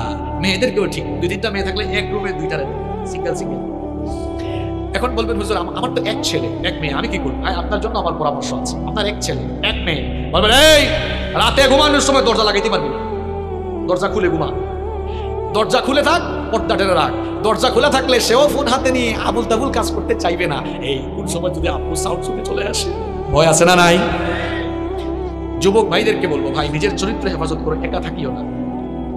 একা কি থাকলে দেখা যাবে শয়তান বলবে, মোবাইলটা হাতে নে, মেসেঞ্জারে ফেসবুকে স্ক্রলিং করছে, দেখা গেল হঠাৎ করে মেয়েটার আইডি দেখা গেছে অ্যাড ফ্রেন্ড, এরপরে অ্যাকসেপ্ট করলো, তারপর মেসেঞ্জারে নকিং বাড়লো। এই তো ধীরে ধীরে শুরু হয়ে যেতে পারে। এই জন্য একা একা থাকার কোনো দরকার নাই। একা থাকলে সে মনে মনে ভাববে আমার হাতে স্মার্টফোন আছে, ওয়াইফাইও আছে, ইন্টারনেট কানেকশন দেওয়া আছে, আব্বু আম্মুর রুমে ঘুমায়, আমার ভাইয়া আমার আব্বু ভাই বোনদের রুমে ঘুমায়, আমি একা আছি, এবার মন ভরে আমি ইউটিউবে গিয়ে যা মন চাই তা দেখতে পারবো। একা একা থাকলে এমন চিন্তা মাথায় আসবে, আর যদি সাথে কেউ থাকে তাহলে এমন শয়তানি চিন্তা আসবে না। আবার অনেকে পর্নোগ্রাফিতে আসক্ত হয়ে পড়েছে একা একা থাকতে। এরা কয়, মাঝে মাঝে কিছু যুবকরা আসে বলে, হুজুর এখান থেকে বের হয়ে আসতে চাই গুনাহ থেকে, একটু উপায় বলে দেন। আমি বলি ভাই উপায় হলো একা থাকিয়েন না। ওই হুজুর কার সাথে থাকবো? আব্বু আম্মুর সাথে সময় পাস করেন, ঘরের সবার সাথে। আব্বু আম্মু তো চাকরি করে। আমি বলবো ভাই ভালো ভালো বন্ধুর সাথে থাকেন, আলেমদের সাথে থাকেন, সামাজিক কাজ করেন। আপনি সামাজিক কাজ করেন, অর্থাৎ নিজেকে কখনো অবসর রাখবেন না, কোনো না কোনো কাজে থাকবেন, দেখবেন শয়তানি চিন্তা মাথায় আসবে। ছেলে মেয়েদেরকে একা ছেড়ে দিয়েন না। আপনাদের অবস্থা তো হলো এমন, রাগ করেন না, চলাফেরা করেন চলাফেরা করেন আমেরিকান স্টাইলে, ক্ষতিগ্রস্ত হয়ে গেলে বিচার চান সৌদি স্টাইলে। গোলামাইয়া ছেড়ে দিছে, এখন আপনার ছেলে মেয়ে কোথায় যায় এটা দেখা কি সরকারের দায়িত্ব? পুলিশের দায়িত্ব? সরকার ঠেকছে, পুলিশ ঠেকছে না যে সব দেখবে? এই যে দিহান আনুষ্কার কথা ভুলে গেছেন নাকি আপনারা? মনে আছে? আরে বাপরে বাপ, নিজেদের মেয়ে কার সাথে গিয়ে গ্রুপ স্টাডি করে, কার বাসায় যায়, কোথায় যায়, কলেজে যায়, বিশ্ববিদ্যালয়ে যায়, সে কি ক্লাস করে নাকি কোন পার্কে ঘুরতে যায়, এটা পুলিশ দেখবে না আপনি দেখবেন? আপনার ছেলে মেয়ে কোথায় যাচ্ছে, কি করছে, কোনো খোঁজ খবর রাখেন না। ক্ষতিগ্রস্ত হয়ে গেলে কেঁদে এরপরে ফাঁসি দিতে হবে। চলাফেরা করেছেন এতদিন আমেরিকান স্টাইলে, এরপরে ক্ষতিগ্রস্ত হয়ে এরপরে বুঝে সৌদি স্টাইলে বিচার চালাও। নিজের সন্তান কোথায় যাচ্ছে, কি করছে, ভালো করে বলে গেলাম, খবরদার সন্তানগুলোর একা রাখবেন না, নইলে খালি কপালে হাত দিবেন। এই ছাত্ররা যারা আছো, যুবক তরুণ যারা আছো, ভাই একা থাকবা না, নিজের চরিত্রটা সুন্দর রাখো। পারা যাবে তো ইনশাল্লাহ? পারা যাবে ইনশাল্লাহ? দেখেন তো গুনাহ থেকে বাঁচার এই যে 5 নাম্বার আমলটা বললাম, এটা জীবনের সাথে বাস্তব না অবাস্তব? আসলে দেখবেন একা একা থাকলে শয়তান ধোঁকা দেয় বেশি। ওই যে অলস মস্তিষ্ক শয়তানের কারখানা। এই জন্য কখনো একাকী থাকা যাবে। ওই যে কিছুদিন আগে ওই যে কোন এক নায়কের শ্বশুর গুলি করে মারা গেল না, লোকটার নাম কি যেন ভুলেও গেছি আমি। লোকটার নাম কি, মনসুর খান নাকি আবু মনসুর খান, কি যেন নাম আছে। এই লোকটা নিঃসঙ্গ থাকতে থাকতে দেখছেন শেষ পর্যন্ত সুইসাইড করেছে। সুইসাইড করা ভালো জিনিস? দেখছেন একাকিত্ব, নিঃসঙ্গতা মানুষকে কোথায় নিয়ে যায়? খালি শয়তানি না, মাঝে মাঝে মৃত্যুর দিকেও নিয়ে যায়। অনেক ছেলেরা আছে বের হয় না, সারাটা দিন দরজা লাগাইয়া ঘুমায়, আর সারাদিন ল্যাপটপে আছে, ফোনে আছে। তোমরা যারা পড়াশোনা করো, তোমরা যারা স্কুল কলেজে পড়ো, তোমাদেরকে বলছি, তোমরা যে সারাটা দিন ফেসবুকে থাকো, রাত 2টা-3টা পর্যন্ত ফেসবুকে থাকো, তোমরা যতটা সময় ইন্টারনেটে কাটাও, ফেসবুকে স্ক্রলিং করো, আল্লাহর কসম করে বলছি, এই টাইমগুলো যদি তোমরা চেয়ার টেবিলে বসে পড়াশোনার গবেষণায় দিতে পারতে, কিসের নিউটন আর কিসের আইনস্টাইন, এদেরকে পেছনে ফেলে জ্ঞান গবেষণায় তোমরা অনেক দূর এগিয়ে যেতে পারতে। আরে বাবা, ঠিকও কয়, আমার ইন্টারনেটও ঠিক মতো চালাও, কিন্তু এটা লিমিট তো থাকা দরকার। দেখছেন এই যুবক, তার চেহারা দেখছেন, গালটাল ভাঙ্গা এমনি। তুমি যুবক মানুষ, তোমার চেহারার এই অবস্থা হয়েছে কেন? তোমার চেহারা লাবণ্য থাকবে, স্মার্টনেস থাকবে, গাল টাল ভেঙে গেছে, বিচি উঠতে উঠতে তার চেহারা শেষ। কারণ অত রাত 3টা-4টা পর্যন্ত ঘুমায় না। ও ফোন হাতে নিয়ে খালি স্ক্রলিং করে, জিমাইতে মাঝে মাঝে ফোনও তার নাকে মুখে পড়ে, তাও সে চালাইতে আছে না নাই? লিমিটে ফিরে আসো ভাই। এখন পড়াশোনার সময়, ক্যারিয়ারটাকে তৈরি করো, ক্যারিয়ারটা সাজাও, পড়াশোনায় মন দাও, দেখবা জীবনে সাকসেসফুল হয়ে যাবে ইনশাআল্লাহ। কষ্ট হচ্ছে না তো আপনাদের? প্রিয় ভাইয়েরা, আর কয়েকটা মিনিট থাকা যাবে না ইনশাআল্লাহ? কেউ উঠিয়ে না, শেষ পর্যন্ত নিয়ে যান। এখন প্রত্যেকটা কথা বাস্তবিক বলবো। গুনাহ থেকে বাঁচার আমল বলতেছি কয়টা? 12টা। বলে ফেলছি কয়টা? 6 নাম্বার, গুনাহের উপকরণ থেকে দূরে থাকা। যেই জিনিসগুলো দিয়া গুনাহ করার সম্ভাবনা আছে এগুলোর কাছেও না। নাটক, সিনেমা, অশ্লীল গল্প, উপন্যাসের বই। নাটক সিনেমা দেখে মানুষ কি শিখবে? শিখার কি আছে এখানে? অশ্লীল প্রেম প্রীতি ছাড়া, আর জামাই আর কি জানি কয় শাশুড়ি আর বউয়ের ঝগড়া ছাড়া, পরকিয়া ছাড়া এই নাটক সিনেমায় কিছু আছে? জন্য এগুলো থেকে নিজেকে দূরে রাখতে হবে। এখন কিছু কিছু ছেলে পেলে কলেজ পাস করার পরে কয়, হুজুর আমরা ইংলিশ মুভি দেখি ইংরেজি ভাষা চর্চা করার জন্য। তুমি ইংরেজি ভাষা চর্চা করার জন্য ইংলিশ মুভি দেখবা না? আমি ছাত্র জীবনে একটা মেসে থাকতাম, তখনও আমি বিশ্ববিদ্যালয়ে ভর্তি হয় নাই, ইউনিভার্সিটিতে ভর্তি হবো এইরকম টাইমে। এখন এক ভাই আমার সিনিয়র দিনের রাতে কানে হেডফোন লাগাইয়া ল্যাপটপের দিকে তাকায় থাকে। একদিন বললাম, ভাইজান আপনি দেখি সবসময় ল্যাপটপের দিকে তাকায় থাকে। এটা অনেক আগের, 2010 সালের বলতেছি কথা। তুমি এগুলা বুঝবা না, আমি লন্ডন যাব, আইএলটিএস করছি, ভাষা চর্চার জন্য ইংলিশ মুভি দেখছি। আমি বললাম, ভাই ভাষা চর্চার জন্য তো আপনি ল্যাঙ্গুয়েজ ক্লাবে যাবেন। ল্যাঙ্গুয়েজ ক্লাবে গিয়ে আপনি সেখানে না চর্চা করবেন, বেশি বেশি স্পিকিং করবেন, বেশি বেশি কথা বলবেন, কথা বলার পরিবেশে থাকবেন, তখন না আপনি ভাষা চর্চা করতে পারবেন। চুপ থাকো, সিনিয়র ভাই তো কিছু তো বলাও যায় না। তো এইরকম অনেক কারবারি আছে না নাই? এ ভাষা শিখতে শিখতে যে কোন জিনিস শিখতেছে এটা হে ভালো করে জানে। গুনাহের উপকরণ থেকে দূরে থাকতে হবে। পর্নোগ্রাফিতে যারা আসক্ত এদের ভেতর থেকে মনুষ্যত্ববোধ চলে গেছে, এদের ভেতরে পশুত্ব তৈরি হয়েছে। এরা মেয়েদেরকে জীবনে কোনোদিন সম্মান করতে পারবে না। মেয়ে দেখলেই হে মনে করে এটা ভোগ্য পণ্য, এটা ভোগ করার জিনিস। কারণ পর্নোগ্রাফিতে আসক্ত হয়ে সে নিজের ভেতরের পশুত্বকে জাগ্রত করে এখন নারী দেখলেই তার কাছে লাগে এটা ভোগ্য পণ্য। নারীকে সে সম্মানের চোখে দেখতে পারে না। এখন অনেকে বলবে, হুজুর পাপের পর থেকে ফিরে আসবো কেমনে? ভাই রাত 10টার পরে যদি ফোন হাতে নিলে তোমার ফোন দিয়ে বিপদে যাওয়ার সম্ভাবনা থাকে, আমি বলছি এইটা থেকে দূরে থাকো। রাত 10টার পরে ফোন আর বালিশের কাছে না, ফজরের পরে হাতে নিয়ে। আর বাবা আমাদেরকে আরেকটা কথা বলি, অনেকের বাড়িতে ওয়াইফাই আছে না, রাত 10টা বাজবে wifi switch off, wifi switch বন্ধ, নইলে দেখবেন ছেলে মেয়েরা কিন্তু কারবার করে ফেলতে পারে। আর সবচেয়ে ভালো হয় এমন সচেতন হন, রাত 10টার পরে খাওয়া দাওয়ার পরে ছেলে মেয়েদেরকে বলবেন, এই ফোন দে, ফোন দে। রাতের বেলা ফোনের দরকার আছে, সকালবেলা আমার কাছ থেকে আমার ফোন নিয়ে যাই। এই কথাগুলো আপনাদের ভালোর জন্য বলতেছি।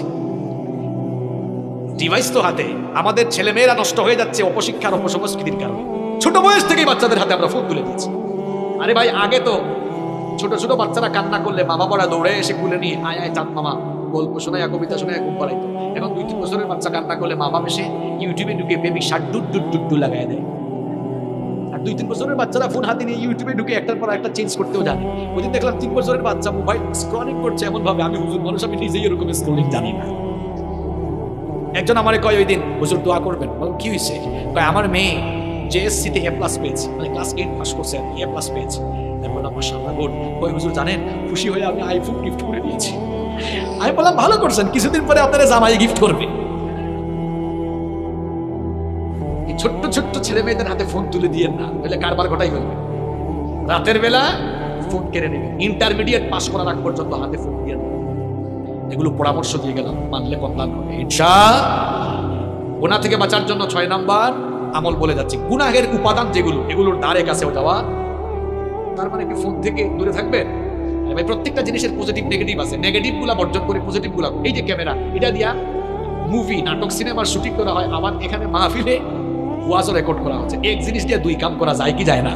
তা আপনি খারাপ জিনিস করবেন না ভালোটা করবেন, সিদ্ধান্ত নিতে হবে কাকে? আপনাকে সিদ্ধান্ত নিতে হবে কাকে? গুনাহ থেকে বাঁচা থাকার জন্য 7 নম্বর আমল হলো ইন্টারনেট এবং তথ্য প্রযুক্তির অপব্যবহার থেকে নিজেকে বাঁচিয়ে রাখতে হবে। যুবক তরুণ ভাইয়েরা, ইন্টারনেট আর তথ্য প্রযুক্তির অপব্যবহারের কারণে আজ আমার কলিজার টুকরা যুবক তরুণ ছাত্র ভাইদের যৌবন নষ্ট হয়ে যাচ্ছে। আমার কলিজার টুকরা ভাইয়েরা, দরদ মাখা ভাষায় বলে যাচ্ছি, মনে রেখো, রাতের বেলা হাতে ফোন আছে, ইন্টারনেট আর তথ্য প্রযুক্তির অপব্যবহার করে তুমি যদি খারাপ কিছু দেখতে চাও, হয়তো ভাবতেছো আমাকে তো আব্বু আম্মু দেখে না, ভাই বোন কেউ দেখে না, কিন্তু একজন তো সবই দেখেন, তিনি কে? আর যারা নামাজও পড়ে, দেখবেন অনেক মানুষ আছে নামাজ পড়ে রোজা রাখে, ভালো ভালো কাজ করে, আবার একা একা হয়ে গেলে গোপনে গোপনে হারাম কাজে লিপ্ত হয়, আছে না নাই? আল্লাহর নবীর একটা হাদিস আমার মনে পড়ে গেল। নবীজি বলছেন, তুমি তোমার পরিবারের লোকদের সামনে অন্যায় কাজ, পাপের কাজ করতে যেমন লজ্জা পাও, তুমি যদি তোমার পরিবারের কারো সামনে পাপ করতে লজ্জা পাও, তোমার আল্লাহর সামনে গুনাহ করতে তোমার কি কোনো লজ্জা লাগে না? কারণ আল্লাহ বান্দার সব কিছু দেখেন কিনা, জোরে বলেন দেখেন কিনা। খুব ভয়ঙ্কর একটা হাদিস আমার মনে পড়লো, শুনেন ভাইরা, কান লাগান। একদিন নবীজি সাহাবীদেরকে বললেন, আমার সাহাবীরা শোনো, আমার উম্মতের কিছু মানুষ কিয়ামতের দিন তিহামা নামক বিখ্যাত শুভ্র পর্বতমালার সমান আমল নিয়ে হাজির হবে। সহজ বাংলায় বলতেছি, বুঝেন। নবীজি বলতেছেন, কিয়ামতের দিন পাহাড়ের সমপরিমাণ আমল নিয়ে কিছু মানুষ হাজির হবে। হাজির হওয়ার পরেও পর্বতমালার সমপরিমাণ আমলকে আল্লাহ ধুলায় পরিণত করে ঘুরাইয়া দিবেন। কি সাংঘাতিক কথা, শুনতেছে কথা? কিয়ামতের দিন কিছু লোক পাহাড়ের সমান বিশাল নেকির পাহাড় নিয়ে উঠার পরে তাদের নেক আমলগুলোকে আল্লাহ ধুলাবালুয় পরিণত করে দিবেন। সাওবান রাদিয়াল্লাহু আনহু নবীজিকে জিজ্ঞেস করলেন, ইয়া রাসূলুল্লাহ, পড়েন সাল্লাল্লাহু আলাইহি ওয়াসাল্লাম, নবী গো, তারা কারা? এদের ব্যাপারে আমাদেরকে বলেন, তাহলে আমরা সাবধান হয়ে যাব। নবীজি বললেন, সাওবান, এরা হচ্ছে তোমাদেরই ভাই, যারা তোমাদের সঙ্গে নামাজ পড়বে, তোমাদের সাথেই চলাফেরা করবে, কিন্তু যখন তারা নির্জনে একাকী হয়ে যাবে, তখন তারা গোপনে গোপনে হারাম কাজে লিপ্ত হয়ে যাবে। এজন্য যুবক ভাইরা, রাতের বেলা গোপনে গোপনে মেয়েদেরকে মেসেঞ্জারে নক দিও না। রাতের বেলা একা একা ইউটিউবে ঢুকে হারাম কিছু দেখিও না। এই যে হাদিসটা বললাম, 5 ওয়াক্ত নামাজও পড়বা, হারাম কাজও করবা, সমস্ত আমলগুলোকে ধুলাবালু করে উড়িয়ে দিবেন কে? আল্লাহ আমাদেরকে হেদায়েতের উপর অটল রাখো, গুনাহ থেকে বাঁচিয়ে রাখো, বলেন আমিন। তাহলে 7 নম্বর আমল কি বললাম?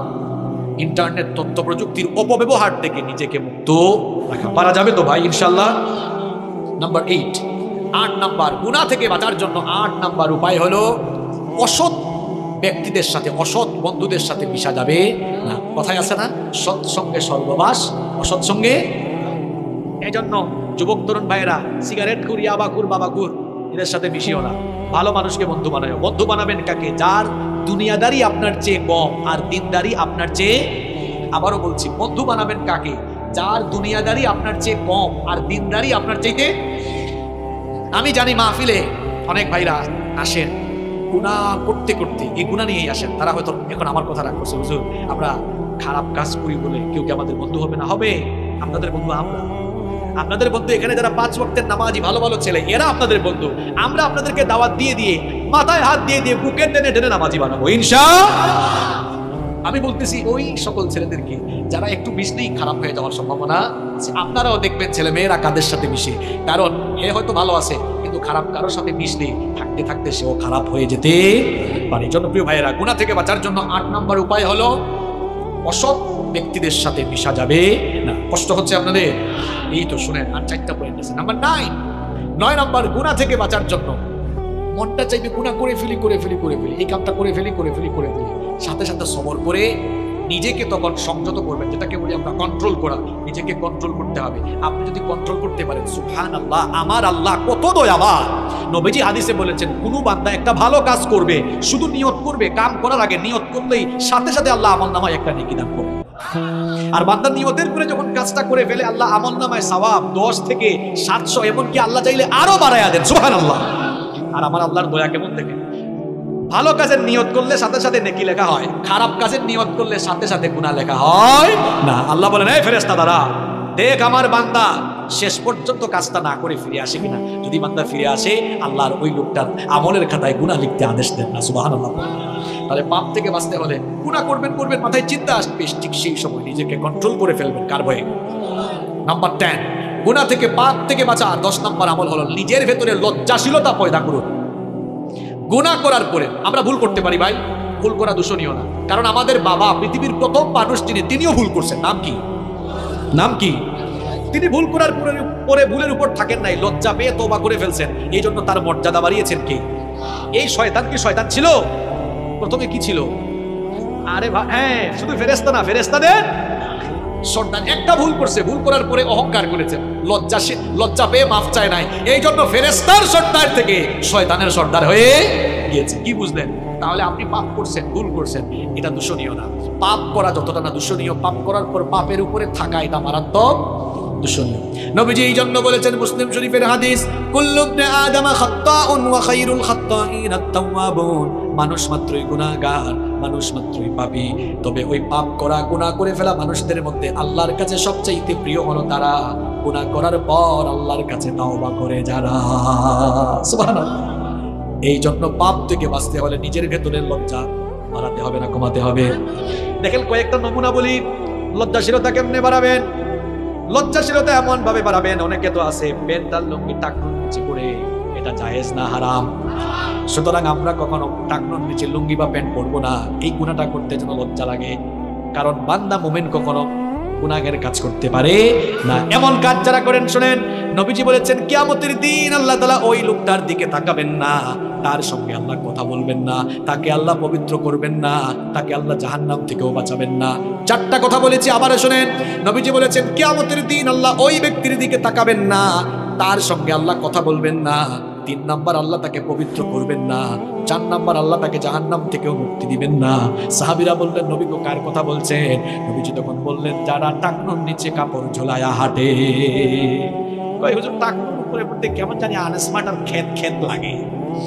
আরে ভাই, টাকনুর উপরে তো আমরা জুব্বা পরি, পায়জামাও পরি, দেশে বিদেশে ঘুরি, আজ পর্যন্ত কেউ আমাদেরকে আনস্মার্টও বলে নাই, খেতও বলে নাই। বরং নবীর সুন্নত মানে যারা দুনিয়ায় সবচেয়ে স্মার্ট হলো তারা। এই জন্য যুবক ভাইরা, নবীর সুন্নত মানা যাবে তো? নবীর সুন্নত দাড়িটা রাখা যাবে না, একেবারে ফ্রেশ কাট এরকম থাকা যাবে না, দাড়ি রেখে ফেলতে হবে। দাড়ি রাখা সুন্নত। পৃথিবীর এমন কোনো নবী নাই যে নবী দাড়ি রাখেন না। এমন কোন নবী আছে? সব নবীর দাড়ি ছিল। দাড়ি রাখবেন, চেহারার উজ্জ্বলতা বাড়ায় দিবেন কে? সবগুলো সুন্নত মানবেন, কোনো গুনাহ করা যাবে না। নিজেদের ঘরের মহিলাদেরকে পর্দায় রাখা লাগবে, কারণ পর্দার বিধানটা মোল্লার না আল্লাহর।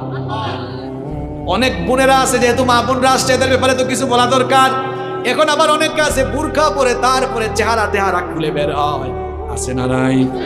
চেহারাটা হলো সৌন্দর্যের দেহের রাজধানী, চেহারার দিকে তাকালে কে কেমন সেটা বোঝা যায়। এখন কিছু আধুনিক যুগের ফ্যাশনেবল নারী আছে, বুরকা পরে আবার লিপস্টিক দিয়ে নিকাব ছাড়া বের হয়ে, আছে না নাই? তো এরকম বের হইতে আপনারা কে বলছে? এরকম ইসলামী করতে কে বলছে? আবার অনেকে আছে বুরকা পরে খুব অ্যাট্রাকটিভ আর টাইট ফিট বুরকা, অবশ্য যশোরে নাই। বিভিন্ন কালারের ঝাঁকানাকা কালারের বুরখা পরে, টাইট ফিট বুরখা পরে, আবার টাইট ফিট সব কিছু বোঝা যায়, এইরকম পরে আছে না নাই? আমার বোনদেরকে বলবো, খবরদার এমন বুরখা পরবেন না, ঢিলে ঢালা বুরখা, কালো রঙের বুরখা পরবেন। এমন বুরখা পরবেন যে বুরখাটা বললে কিছুই দেখা যাবে না, কিছুই বোঝা যাবে না। আপনারাও নারীদেরকে কয়, ভাই ভাবিরে আপনি এমনি নিয়ে কেন বেরোইছেন, বুরখা পরাইলেন না কেন? কয় দেখ, তোর ভাবি এত সুন্দরী, এত রূপসী, এটা আমি না জানি, এলাকার মানুষ তো জানে না, এলাকার মানুষের একটা হক আছে না? নিজের বউকে বেপর্দা করে বের করে এলাকার মানুষের হক আদায় করে, এইরকম আল্লাহর কুতুব এই এলাকায় নাই। আবার অনেকে আছে নিজের বউয়ের ফটো ফেসবুকে আপলোড মারে, এইরকম কুতুব তো এলাকায় নাই। হ্যাঁ ভাই লেবেন না, শুনেন, কুরআন হাদিসে বহুত ওয়াজ করছি, আপনি সুজা হন নাই। আজ এমন কাঁচা কথা বলবো, আপনি তারের মতো সুজা হবেন। কুরআন হাদিসে বহুত ওয়াজ করছি, আপনি এখনো ঠিক হইলেন না। এবার বলেন আপনি আমার ফেসবুক এটা পার্সোনাল সাইট না পাবলিক সাইট? হ্যাঁ জোরে বলেন, বউ কি পার্সোনাল না পাবলিক? আশ্চর্য কথা, বউ পার্সোনাল, ফেসবুক পাবলিক সাইট। এখন পার্সোনাল জিনিসকে তো পাবলিক সাইটে আপলোডায় তারা, নিজের বউকে জনগণের মানুষের সম্পদ বানিয়েছে যারা। বেহায়া, বেশরম, নির্লজ্জ কোথাকার, আপনার মধ্যে আত্মসম্মান বোধ বলতে কিছুই না। আবার বউর ফটো ফেসবুকে দেওয়ার পরে ছোট ছোট ভাইরা এলাকার আছে না, ফেসবুকে এড কমেন্ট করেছে। একজন বলছে ওয়াও ভাবিকে হ্যাপি লাগতেছে, আরেকজন কয় ভাই ভাবিকে জোস লাগতেছে। এ বেকুব, কার জোস কে খায় রে?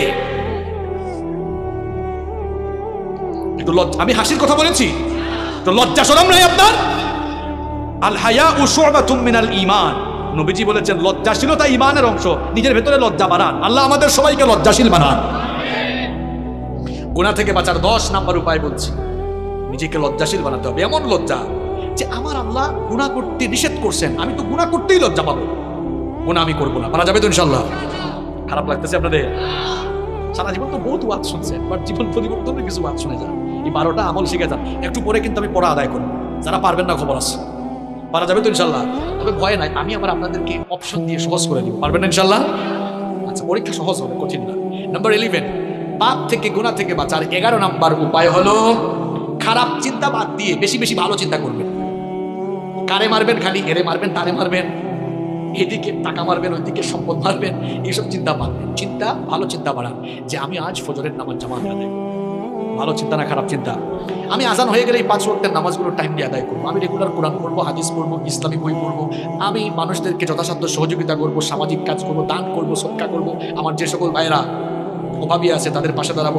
মানে ভালো ভালো চিন্তা করেন, যত বেশি ভালো চিন্তা করবেন তত আপনি খারাপ চিন্তা থেকে মুক্ত হয়ে গুনাহ থেকে নিজেকে বাঁচিয়ে রাখতে পারবেন। পারা যাবে ইনশাআল্লাহ। নাম্বার 12 এবং সর্বশেষ হচ্ছে গুনাহ থেকে বাঁচার জন্য তাওবা ইস্তেগফারের অভ্যাস করে তুলেন। বেশি বেশি তওবা ইস্তেগফার করেন। দেখি সবাই আন্তরিকতা দিয়ে একেবারে দিল থেকে বলবেন, আমাদের কলিজার টুকরা নবীজির নাম হচ্ছে মুহাম্মদুর রাসূলুল্লাহ সাল্লাল্লাহু আলাইহি ওয়াসাল্লাম। আমার আপনার কলিজার টুকরা নবী, উনার জীবনে গুনাহের কোনো দাগ, কোনো ছিটাফোঁটা আছে? জন্ম থেকে নিয়ে ওফাত পর্যন্ত, নবুয়তের আগেও মাসুম, পরেও। ওই নবীর আমল শুনেন, বুখারী শরীফের হাদিস। নবীজি বলছেন, ওয়াল্লাহি, আল্লাহর কসম, ইন্নী লা আস্তাগফিরুল্লাহ ওয়া আতুবু ইলাইহি ফিল ইয়াউমি আকথারা মিন 70 মাররা। নবীজি বলছেন, আল্লাহর কসম, আমি পয়গাম্বর, আমি নবী হওয়ার পরেও রেগুলার 70 বারের বেশি আল্লাহর কাছে তওবা করি। এটা বুখারী শরীফের হাদিস। আর মুসলিম শরীফের হাদিসে নবীজি আরেকটু বাড়িয়ে বললেন, শোনো, ফাইন্নী আতুবু ইলাইহি ফিল ইয়াউমি মিআতা মাররা, আমি তো নবী হয়েও ডেইলি 100 বার আল্লাহর কাছে তওবা করি। আমার আপনার নবীর জীবনে গুনাহের কোনো দাগ নাই, ছিটাফুটা নাই, তিনি মাসুম। তিনি যদি ডেইলি 100 বার তওবা করেন আল্লাহর কাছে, আমরা উনার পাপী উম্মত সেকেন্ডে সেকেন্ডে গুনাহ করে ফেলি। নবী যদি করেন 100 বার, পাপী উম্মতের করা দরকার 100 বার না 1000 বার। এবার আর উত্তর দেওয়া লাগবে না, চুপচাপ থেকে নিজের বিবেককে নিজে জিজ্ঞেস করেন, আপনি করেন কয়বার? আপনি করেন কয়বার?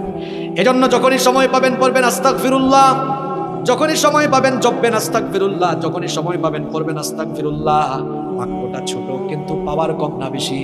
নবীজি বলেছেন, আস্তাগফিরুল্লাহ যারা প্রতিনিয়ত পড়ে, এদের আমলনামায় যদি সমুদ্রের ফেনা পরিমাণ গুনাহ থাকে, আল্লাহ তার সমুদ্রের ফেনা সম পরিমাণ গুনাহগুলোকে মাফ করে দিবে। আবার আস্তাগফিরুল্লাহ বাক্যটা ছোট হলেও পাওয়ারটা অনেক বেশি। একটা ঘটনা আমার মনে পড়ে গেছে, কষ্ট না লাগলে আমি আপনাদেরকে বলবো। ইমাম আহমদ বিন হাম্বল রাহিমাহুল্লাহ, মুসনাদে আহমদ, যেখানে 40,000 হাদিস সংকলন করা হয়েছে, এত বড় মাপের ইমাম আহমদ বিন হাম্বল রাহিমাহুল্লাহ খুব মন দিয়া ঘটনা শুনেন। বুড়া বয়সে তিনি এক সফরে বের হলেন, নতুন এক এলাকায় গেলেন। ওই এলাকায় গিয়ে একটা মসজিদে তিনি মাগরিবের নামাজে এশার নামাজ আদায় করলেন। মনে মনে ভাবলেন, নতুন এক এলাকায় এসেছি, কার বাড়িতে গিয়ে উঠবো, কাউকে তো আমি চিনি না। সিদ্ধান্ত নিলেন এই মসজিদেই তিনি আজকের রাত কাটাবেন। ফজরের নামাজ পড়ে তিনি আবার পথ চলা শুরু করবেন। যখন তিনি মসজিদে অবস্থান করেছেন, কিছুক্ষণ পরে মসজিদ কমিটির কেউ এসে বলল, ও মিয়া, নামাজ পড়ে সব চলে গেছে, তুমি এসো কেন? তিনি বললেন, ভাই দেখো, আমি মুসাফির মানুষ, কাউরে চিনি না, পরিচিত কোনো মানুষ নাই। এই মসজিদে আমি মাগরিব এবং এশার নামাজের মুসল্লি ছিলাম, ইনশাআল্লাহ ফজরের নামাজেরও মুসল্লি হব, আজকের রাতটা মসজিদে কাটাবো। ওই লোকটা বলল, না, মসজিদে থাকা যাবে না, বের হয়ে যান। বুড়ো মানুষ, শীতের কোন করে ঠান্ডা রাত, বের করে দিও। কিছু দূর হাঁটতে না হাঁটতেই তিনি সামনে একটি বাজারে গিয়ে দেখলেন এক রুটির দোকানদার, রুটি বিক্রেতা যুবক, তার দোকানের মধ্যে সে রুটি গরম করতেছে। আহমদ বিন হাম্বল রাহিমাহুল্লাহ গিয়ে বললেন, যুবক, আমি বুড়ো মানুষ, এই এলাকায় পরিচিত কেউ নাই, তোমার দোকানের চূড়ার পাশে আমি বসি, তোমার কোনো আপত্তি আছে নাকি? যুবক বলল, না না, কোনো আপত্তি নেই, আসেন বসেন। এবার তিনি চুলার পাশে বসে আছেন। লক্ষ্য করে দেখলেন এই যুবক রুটির খামির বানায়, পরে আস্তাগফিরুল্লাহ। চুলায় যখন রুটি গরম করতে দেয়, পরে আস্তাগফিরুল্লাহ। রুটি যখন নামায় তখনও আস্তাগফিরুল্লাহ। রুটি বিক্রি করে হাতে টাকা নিয়ে বলে আস্তাগফিরুল্লাহ। কেশে রাখে তখনও বলে আস্তাগফিরুল্লাহ, অর্থাৎ শুধু পরে আস্তাগফিরুল্লাহ। আহমদ বিন হাম্বল রাহিমাহুল্লাহ এই চিত্র দেখে বললেন, যুবক, তোমার দোকানে আসার পর থেকে দেখতেছি তুমি শুধু আস্তাগফিরুল্লাহ পড়ো, এই আস্তাগফিরুল্লাহ তুমি কেন পড়ো?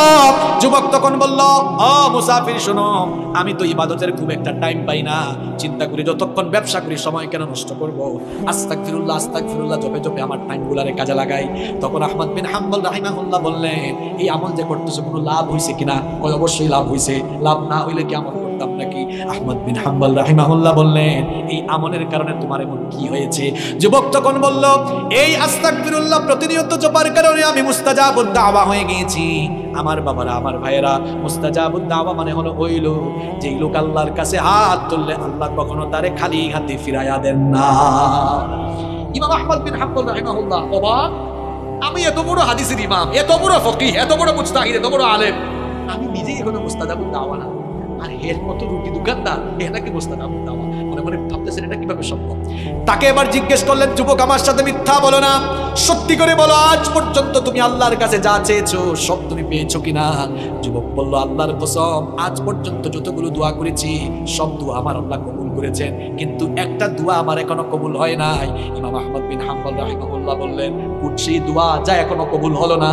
সে তখন বলল, আমি শুনেছি এই জামানার সবচেয়ে বড় ইমাম, সবচেয়ে বড় আলেমের নাম আহমদ বিন হাম্বল। লোকটারে জীবনে কোনোদিন দেখি নাই, মনে আমার খুব শখ লোকটারে সামনাসামনি একদিন দেখবো, কাছ থেকে দেখবো। আল্লাহর কাছে বারবার দোয়া করি, আল্লাহ তার সাথে সাক্ষাৎ ঘটায় দাও। দোয়া করতে আসি এখনো কবুল হয় না। আহমদ বিন হাম্বল রাহিমাহুল্লাহ চোখের পানি ছেড়ে দিয়ে বললেন, যুবক শোনো, যার সাথে সাক্ষাতের জন্য এতদিন ধরে দোয়া করতেছো, তার সাথে সাক্ষাতের জন্য তার কাছে তোমার যাওয়া লাগে নাই, বরং আল্লাহ আজ সিস্টেম করে, টেকনিক করে আহমদ বিন হাম্বলকে তোমার সামনে পাঠিয়ে দিয়েছে। দেখেছেন, আস্তাগফিরুল্লাহ বাক্যটা ছোট কিন্তু পাওয়ার কম না বেশি?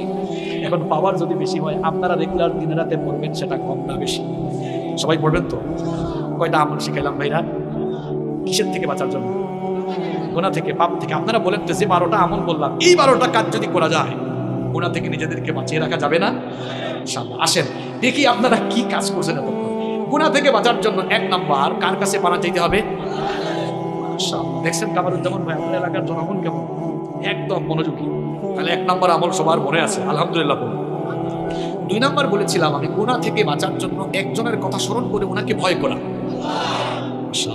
3 নাম্বার, গুনার চিন্তা, পাপের চিন্তা মাথায় আসলেই একটা জিনিসের কথা স্মরণ করা। গুনাহ থেকে বাঁচার জন্য 4 নাম্বার আমল শিখিয়েছিলাম, নিজেকে কিসের গোলাম বানানো যাবে না। 5 নাম্বার আমল শিখিয়েছিলাম, কিরকম থাকা যাবে না, একা একা থাকা যাবে। 5 নাম্বার, এরপরে আপনার 6 নাম্বার আমল শিখিয়েছিলাম, হ্যাঁ, পাপের উপকরণ যেগুলো দিয়ে পাপ হইতে পারে এগুলো ধারে কাছেও যাওয়া যাবে। 7 নাম্বার আমল শিখিয়েছিলাম, মাশাআল্লাহ, ইন্টারনেট ও তথ্য প্রযুক্তির অপব্যবহার করা যাবে না। 8 নাম্বার আমল শিখিয়েছিলাম, হ্যাঁ, অসৎ ব্যক্তিদের সাথে মিশা যাবে না, সৎ মানুষদের সাথে মিশতে হবে। এরপরে 9 নাম্বার আমল শিখিয়েছিলাম, নিজেকে গুনাহ থেকে, অন্যায় থেকে, পাপ থেকে কি রাখতে হবে, কন্ট্রোল। 10 নাম্বার বলেছি নিজের ভেতরে লজ্জাশীলতাকে, মাশাআল্লাহ। 11 নাম্বার বলেছি খারাপ চিন্তার বিপরীতে ভালো ভালো চিন্তা করতে হবে। 12 নাম্বার বলেছি কিসের অভ্যাস করে তুলতে হবে। এইটা হচ্ছে খাঁটি ওয়াজ।